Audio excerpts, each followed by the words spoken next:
Curson.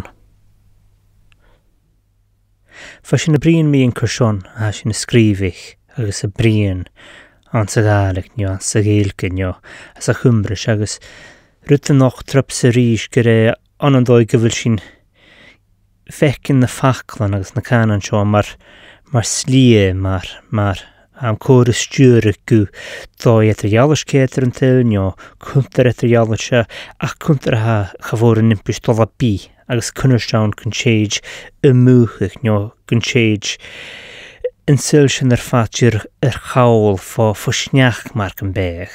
Agus sy'n nam chwein eich hynnydirwch na ha tachas a cwlter a cwtioch na ha tachas ut yn rhaid ffas sien agus dimensiwrs wrth y chawl chyfwr y hwlycael ach na rönsyn ban y sio dy sneach gwn cwrys dyrch sy'n mi nio gwn ffacol sy'n mi agad.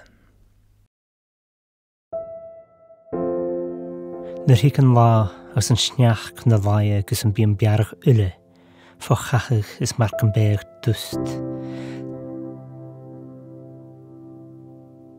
Snach eich gyffa da hyroch, nion bialach fwyd, na lan ar sraj na lasgu na fuse aident.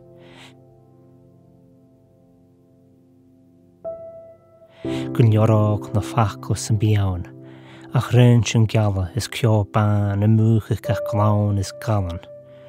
Dalaf hyn ar cawl sy'n tiach. Sy'r tio is stwrs tu iachi. Loch ciarstafad, loch marafad, sjein y cletch. Cles lwcyn slwys shrich olferoch. Clwdag, iomag, gijak.